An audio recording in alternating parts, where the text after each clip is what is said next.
I am going to bundle some sessions together and just give some highlighted information on some sessions that are posted on Patreon, my Patreon page, which the link is on the first session. If you're interested, some are free, some I'm controlling because it has some content in it that I want people that are serious about listening to it. So that's how I'm controlling it.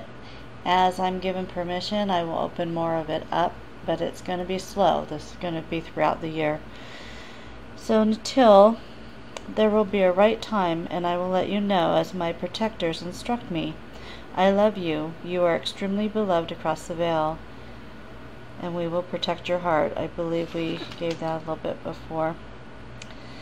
She covers rumors of having sex with humans. The Bigfoot know we are superior and likened unto God and his angels.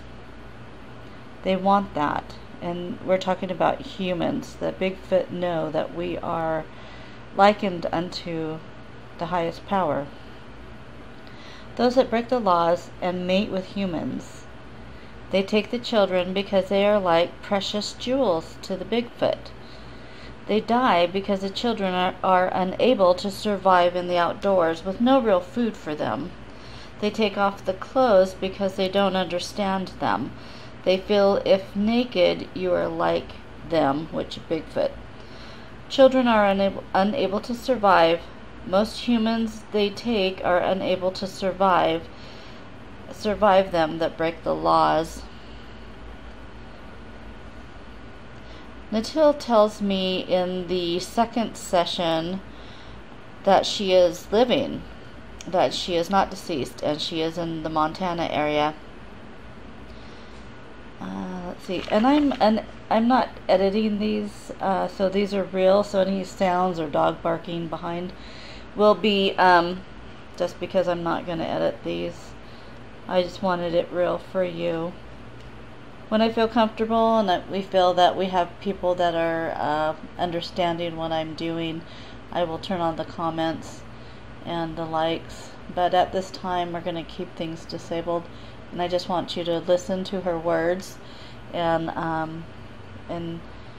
understand what she is saying. Okay, let me get to. I do have a last session.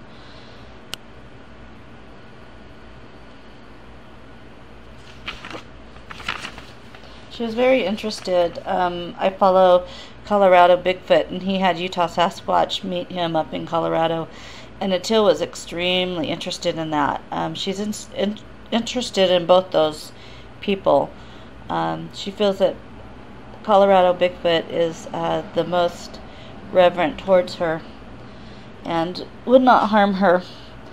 Utah Sasquatch, she is interested in him for his observance, but it's getting to be where he's going with more ego, which she said, instead of more observation. I am here, she says, Natil. I want you to not feel scared of me. And she tells me that a lot because sometimes they're so overwhelming of creatures that I kind of get fearful. And I realize that I am not going out at night, and I'm going, why am I doing that? And I think I'm fearful of them. I live in the city of trees, and I just, as I get to know them, so she keeps telling me not to be fearful of them. We have a great respect for humankind. We know of you, but many of us do not see you in our lifetime. The world is changing, and the minds of men are rapidly changing. There are two souls, one of belief in the higher power, and the other manipulation of power to the point of destruction. You have worked hard all your days to become successful, but your success is not super. This is very interesting what she says. Let me read. It's a hard read. You have worked hard all your days to become successful, but your success not supersedes you. Pretty profound, I thought. let me go to... She says some things that are personal I don't want to share. Let's see. I've had 3 people talk to me about them seeing youth coming out of the woods, and that they seem to describe the same look of these youth, and these are all in different places.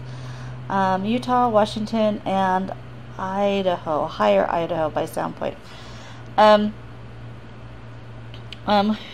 So I asked her, they seem to be youth in a group, and they come out of the forest, and it's not like party, or they're barefoot, they're dressed in black pants and hoodies, and they have their heads covered, but they do see that the females have absolutely white hair coming out of their hoodie, and their eyes are kind of different. They said they're kind of an orange glow to the eyes.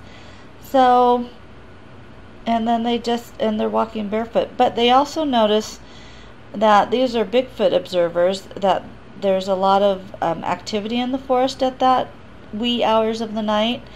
And then all of a sudden these kids come out of the forest, not scared, just walking, and then they disappear. So I asked Natil, who are the youth in the forest with Bigfoot?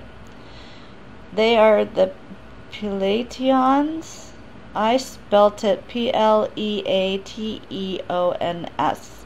a hybrid people that walk among you. They talk to us about your kind and also have messages from your collective whole, which I'm not sure who that is. I just put it as government. Your collective whole has some of our people and have Pleiadians and other telepathics learning of our great powers. I'm not going to comment on that.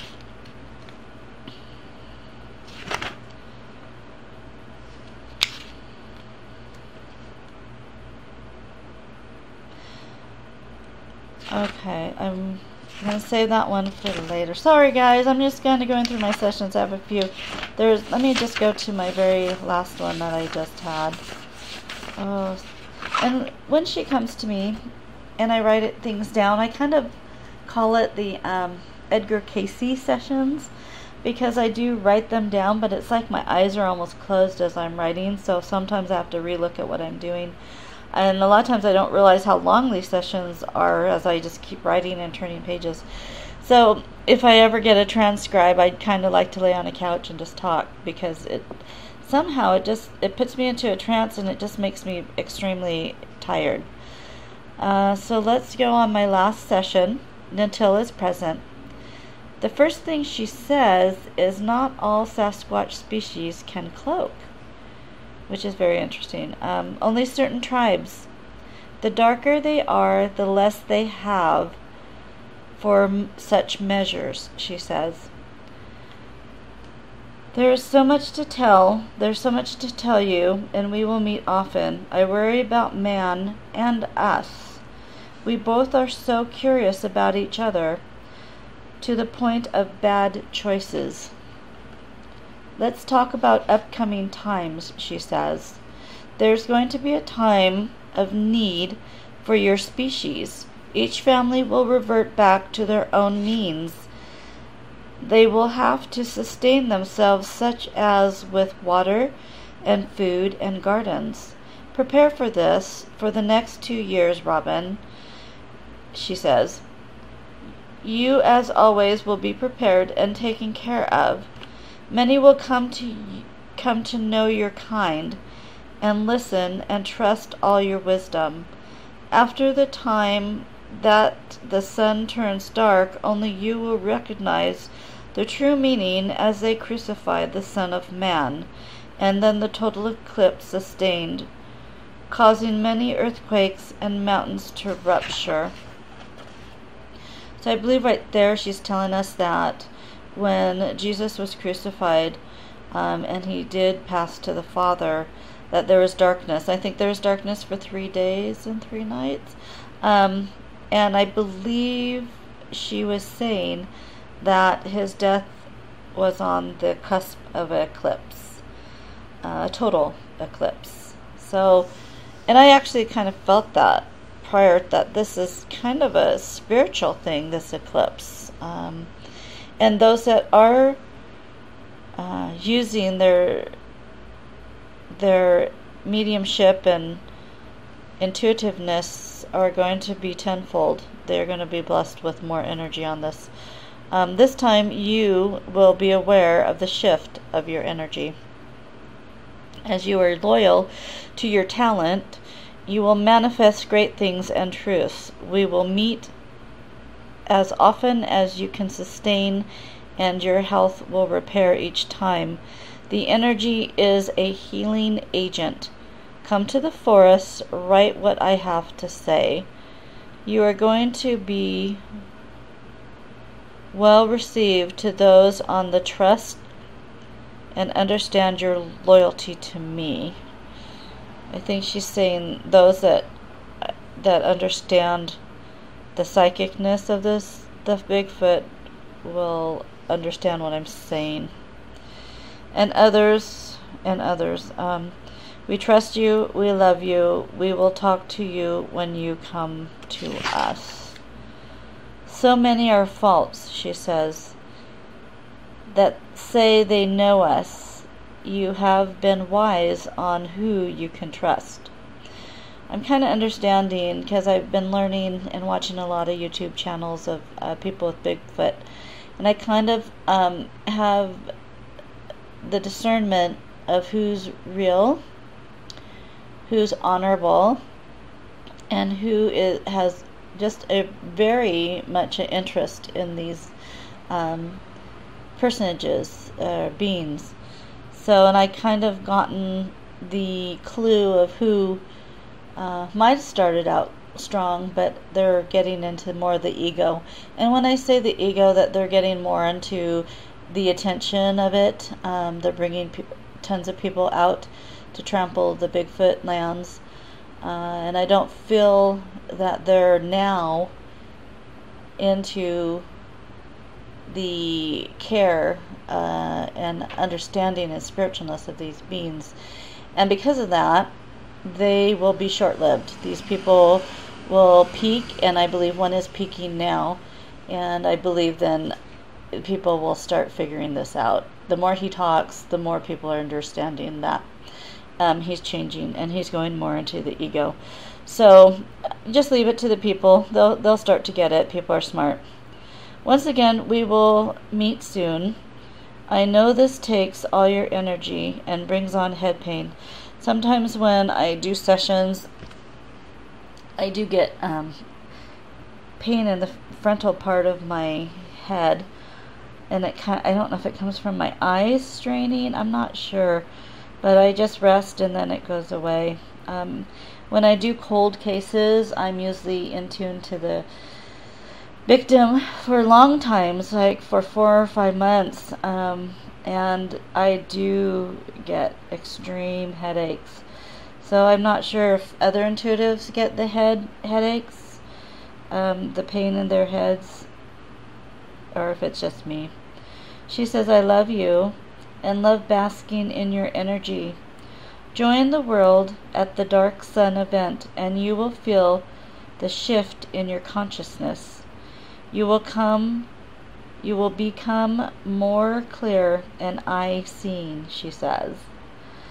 And then it's so funny because I drew a Bigfoot lounging with a big smile, and the pillow is a heart. Don't ask me where that came from. So it says, good night until, because I normally do my sessions around 10 to 11. Then she spells out ENOCKPU, and I think this is JEITRUMK,